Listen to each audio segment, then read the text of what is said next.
मंगल पर नासा को आखिर मिला क्या? ये एक ऐसा सवाल है ना जो सच में दिमाग घुमा देता है। तो चलिए आज इसी मिस्ट्री की तह तक चलते हैं और देखते हैं कि सच हमारी सोच से कितना कितना ज्यादा वाइल्ड हो सकता है। देखिए, हमारे सोच की बस ये एक लाइन ही काफी है दिमाग में तूफान लाने के लिए।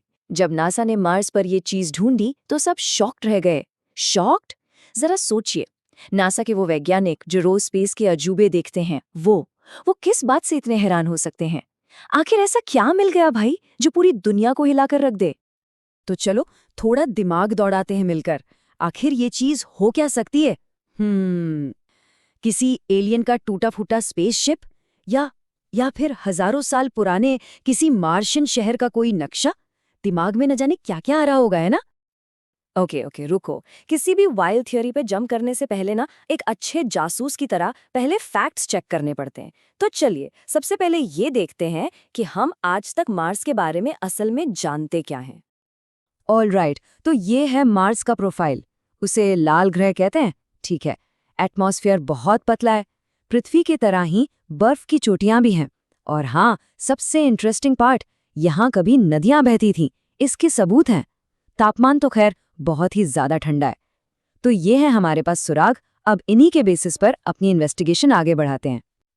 तो अब जब हमारी बेसिक्स क्लियर हैं, तो आते हैं पहली और सबसे सीधी संभावना पर, पानी और जिंदगी। क्योंकि हम सब ने सुना है, जहां पानी है वहां जिंदगी की उम्मीद तो होती ही है। तो क्या नासा को इसी से जुड़ा कोई बहुत बड़ा सबूत हाथ लग गया है? लिक्विड वाटर यानी तरल पानी, इसे जिंदगी का अमृत कहते हैं और सही भी है। धरती पर कहीं भी देख लो, गहरे से गहरे समंदर से लेकर सूखे रेगिस्तान तक, जहां पानी है वहां जिंदगी किसी न किसी रूप में है ही। तो सोचिए, मार्स पर इसका मिलना ये सिर्फ एक खोज नहीं होगी, ये तो पूरी इंसानियत के लिए एक एब्सोल्यूट गेम चेंजर होगा। लेकिन एक मिनट, यहाँ एक सवाल है। क्या सिर्फ पानी का मिलना उतना शॉकिंग हो सकता है? मतलब वैज्ञानिक तो सालों से इसकी उम्मीद कर ही रहे हैं और इसके कुछ कुछ संकेत भी मिले हैं। तो शायद बात इससे भी बड़ी है। तो चलिए पानी से एक लेवल ऊपर चलते हैं। ऑर्गेनिक मॉलिक्यूल्स यानी कार्बनिक अणु। अब ये क्या है? बेसिकली ये जिंदगी के बिल्डिंग ब्लॉक्स हैं। जैसे घर बनाने के लिए ईंटें लगती है ना, वैसे ही जिंदगी को बनाने के लिए ये मॉलिक्यूल्स चाहिए। अगर ये मार्स पर मिल दे तो इसका सीधा मतलब है कि जिंदगी बनाने की पूरी रेसिपी, सारा सामान वहां मौजूद है, बस उसे पकाने वाला कोई चाहिए था। ऑलराइट, अब तक हमने जो भी बात की वो सब साइंस के दायरे में था, प्लॉजिबल था। अब चलिए अपनी सोच की उड़ान को थोड़ा और ऊंचा लेकर चलते हैं, इमेजिनेशन की दुनिया में। देखिए, एक तरफ है वो खोजें जो हाँ ठीक है हो सकती हैं, जैसे तरल पानी या ऑर्गेनिक मॉलिक्यूल्स। लेकिन दूसरी तरफ वो खोजें हैं जो सच में हमारे होश उड़ा देंगी। सोचकर देखिए, मार्स की मिट्टी में दबे किसी जानवर के फॉसिल्स, या फिर किसी एलियन सिविलाइजेशन का बनाया हुआ कोई आर्टिफैक्ट। तो बस एक पल के लिए सोचिए, क्या हो अगर वहां सच में जिंदगी के निशान मिल जाएं, एक ही रात में। हमारी साइंस की किताबें, हमारी फिलॉसफी, हमारा इतिहास, सब कुछ बदल जाएगा। हमें ये मानना पड़ेगा कि इस यूनिवर्स में हम अकेले नहीं हैं। पर ये जिंदगी के निशान दिखेंगे कैसे?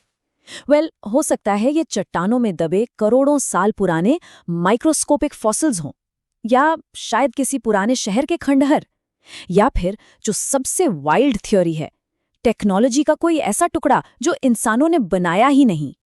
ये सब सोचना वाह कितना एक्साइटिंग है ना? लेकिन अब वापस जमीन पर आने का टाइम है, क्योंकि साइंस सेंसेशनल हेडलाइन से नहीं बल्कि ठोस सबूतों से चलता है।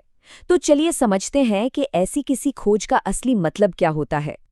एक बात हमेशा याद रखनी चाहिए, एक सेंसेशन बनाने वाली हेडलाइन में और एक असली साइंटिफिक डिस्कवरी में जमीन आसमान का फर्क होता है। ये बिल्कुल वैसा ही है जैसे एक फिल्म का ट्रेलर और पूरी फिल्म। ट्रेलर तो बस ध्यान खींचने के लिए होता है, असली कहानी तो बहुत गहरी होती है। और ये कहानी की परतें खुलती हैं एक बहुत ही स्ट्रिक्ट प्रोसेस से। सबसे पहले सालों तक डेटा इकट्ठा किया जाता है, फिर दुनिया भर के साइंटिस्ट उस डेटा को चेक करते हैं, हर एंगल से परखते हैं। इसके बाद उस खोज को कंफर्म करने के लिए और सबूत जुटाए जाते हैं। और जब सारे डाउट्स क्लियर हो जाते हैं, सिर्फ और सिर्फ तभी नासा जैसी कोई संस्था ऑफिशियल अनाउंसमेंट करती है। ये कोई एक रात का जादू नहीं, ये सालों की मेहनत होती है। तो आखिर में शायद असली खोज कोई पत्थर का टुकड़ा या कोई मॉलिक्यूल है ही नहीं। असली खोज तो हमारे अंदर की वो आग है, वो क्यूरियोसिटी, वो जिज्ञासा जो हमें कभी चैन से बैठने ही नहीं देती। यही वो क्यों और कैसे की भूख है जो हमें मार्स और उससे भी बहुत आगे सितारों तक खींच कर ले जा रही है।